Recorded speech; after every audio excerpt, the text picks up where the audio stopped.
Oke, selamat datang di channel Beauty of Tech. Seperti di judul video ini, kali ini saya akan mereview limbah Jepang HP Sony tahun 2018, yaitu Sony Xperia XZ3.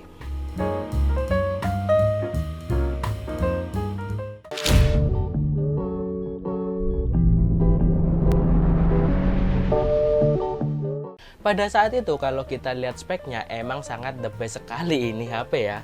Tapi seperti biasa Sony kalau ngasih harga itu agak nggak masuk akal. Harga Sony XZ3 saat pertama kali rilis dibanderol dengan harga $899 atau hampir 10 jutaan lebih nggak sih? Gila kan? Saat ini kalau teman-teman cari di marketplace harganya cuma 1 jutaan. Jomplang banget ya kan harga rilis sama harga secondnya. Ya tipikal HP limbah Jepang gitu sih, mahal di saat pertama kali rilis, secondnya itu jomplang banget. Ini saya dapat di harga 1,4 jutaan, dapatnya itu juga masih mulus.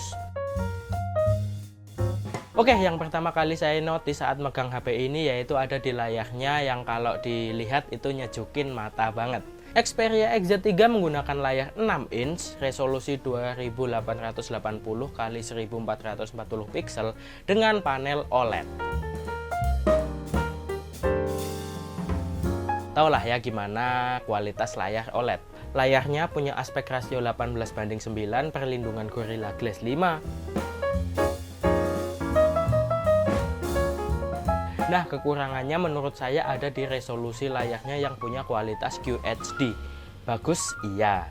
Saya akui itu suatu nilai plus, tapi resolusi layar yang besar itu juga bakal nyedot ketahanan baterai yang menjadikannya agak boros karena harus mengangkat resolusi layar yang QHD itu. Tapi kalau teman-teman pakai ini HP buat kegiatan multimedia seperti nonton YouTube atau film, ini dijamin asik banget.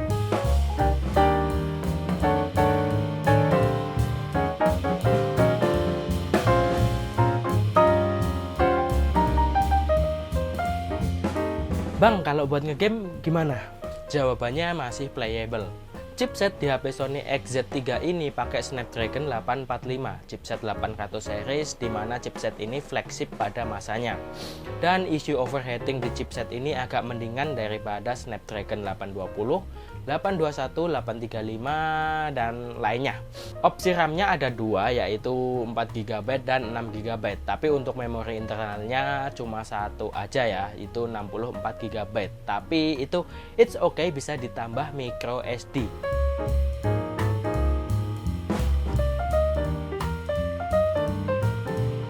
Oke, saat saya tes untuk main Genshin Impact ya, dia itu keteteran. Tapi kalau untuk game lain macam PUBG dan Mobile Legends itu masih bisa dilibas.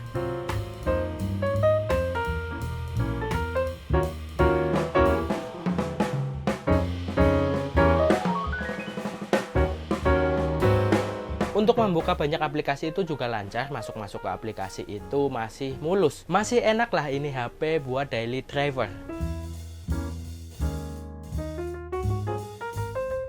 Kalau untuk kebutuhan sehari-hari yang cuma dipakai buat sosmed, ini HP sih masih lebih dari cukup. Lanjut ngomongin soal kamera, nggak afdol rasanya kalau bahas Sony nggak bahas kameranya juga. Kamera belakang Sony cuma ada satu dengan resolusi 19 megapiksel.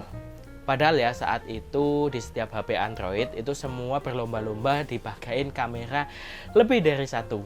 Ya tipikal Sony banget lah ya, dia itu ngindi sendiri. Terus hasilnya gimana bang? Langsung lihat aja hasilnya di gambar berikut.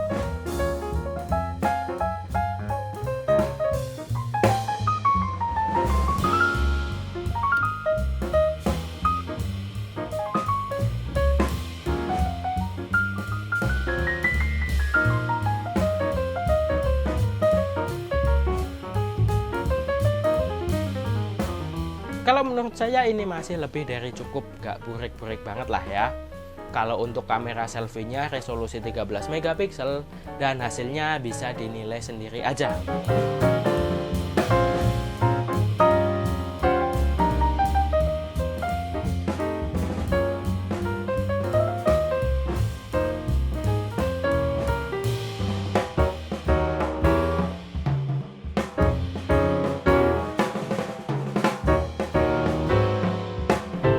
hasil videonya gimana bang?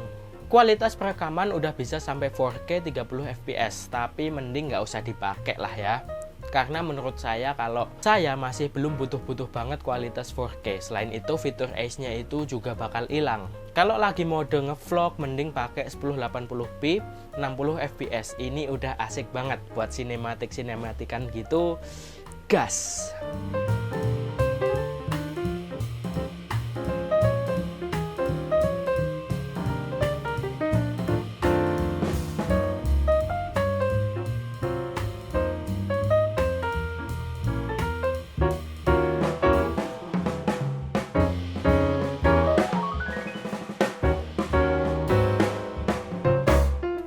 Nah, yang terakhir yang selalu sangat saya sayangkan itu sama Sony ini ada di bagian baterainya. Dari dulu penyakitnya Sony pasti di bagian baterai yang kecil, tapi Sony yang baru-baru udah aman-aman lah ya. Tapi di Sony XZ3 ini punya baterai kapasitas 3300 mAh doang dan udah fast charging 18 watt.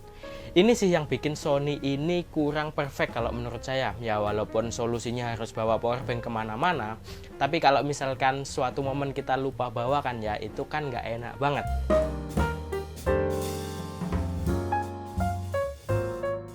Kesimpulannya gimana bang? Ini HP masih mantap, layarnya enak, desain premium, HP-HP mahal ya, dan kameranya masih oke.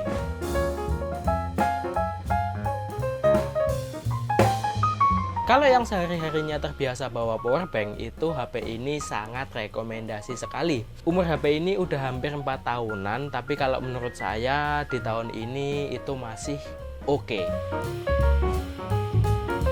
Dan gitu aja ya pembahasan HP Sony XZ3 limbah Jepang ini. Kita ketemu lagi di video selanjutnya. Bye-bye!